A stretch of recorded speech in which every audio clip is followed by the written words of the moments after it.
Praise the lord. దేవుని నామానికి మహిమ కలుగును గాక. ఈ ఉదయకాలంలో శుభములు తెలియజేస్తూ దేవుని వాక్యం చదువుకుందాం.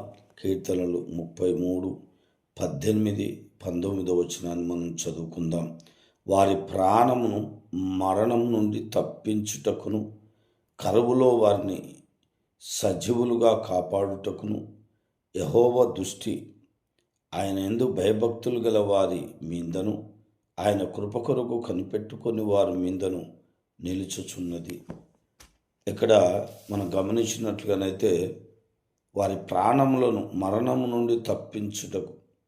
చూడండి, మనము గమనించినట్లుగానైతే హిజ్కియా మరి భయంకరమైనటువంటి స్థితిలో ఉన్నప్పుడు మరి యెషయా ప్రవక్త వచ్చి హెచ్చరించినప్పుడు, ఇదిగో నీ మరణము కావపోతున్నావు, నువ్వు ఇల్లు చక్కబెట్టుకో అన్నప్పుడు కదండి, ఆ ఇల్లు చక్కబెట్టుకోమని గద్దించినప్పుడు, హెచ్చరిక చేసినప్పుడు, తన గోడ తట్టు తిప్పుకొని, అయ్యా నీ సన్నిధిలో నేను ఎలా గడిపానో నీ కృపతో నన్ను జ్ఞాపకం చేసుకొని వేడుకున్నాడు. వెంటనే దేవుడు ఆ ప్రార్థన విని మరి అద్భుతంగా 15 సంవత్సరాల ఆయుష్ పొడిగించినట్టు చూస్తున్నాం. ఏలియాను మనం కూడా చూసినట్లయితే భయంకరమైన కరువులో మరి అద్భుతంగా కాకోలం ద్వారా ఆయనను పోషించినట్టుగా మనం చూస్తాం. మరి కరువులో కానీ మరణంలో కానీ తప్పించే దేవుడై ఉన్నాడు. అయితే ఆయన యందు భయభక్తులు గలవారిని, ఆయన కృప కొరకు కనిపెట్టుకుని వారి మీద ఆయన కన్నుదృష్టి ఎప్పుడూ నిలిచి ఉంటుంది. నువ్వు కనిపెట్టినట్లుగానైతే, ఆయన వైపు నువ్వు తిరిగినట్లుగానైతే, దేవుని బిడ్డలారా, మరణంలో నుండి కూడా తప్పించే దేవుడు, కరువులో నుండి కూడా తప్పించే దేవుడు ఈ ఉదయకాలంలో నిన్ను తప్పించి నీకు గొప్ప కార్యం జరిగించునుగాక.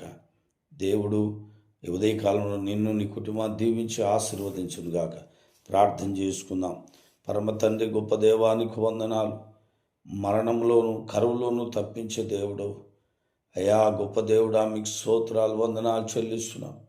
ఏ బిడ్డ వింటున్నారో నాయన, ఏ బిడ్డ అయ్యా ఈ మాటలను గమనిస్తున్నారో ప్రతి బిడ్డను మీరు దర్శించండి. అనారోగ్యంలో ఉన్నవారిని, ఇబ్బందుల్లో ఉన్నవారిని, సమస్యల్లో ఉన్నవారిని అయ్యా విడిపించండి. దినమంతా మీ సన్ని తోడుగా ఉంచి మీ ఆత్మవిషయం కుమ్మరించమని ప్రార్థన చేస్తున్నాం. ఆశ్చర్యమైన కార్యములు జరిగించి బలమైన నీ ఆత్మశక్తితో మీరు దర్శించి ప్రతి బిడ్డలో గొప్ప మేలు చేయమని, అనారోగ్యంతో ఉన్న ప్రతి బిడ్డను ముట్టి తాకి స్వస్థపరిచి విడుదల దయచేయమని, సమాధానం దయచేయమని యేసు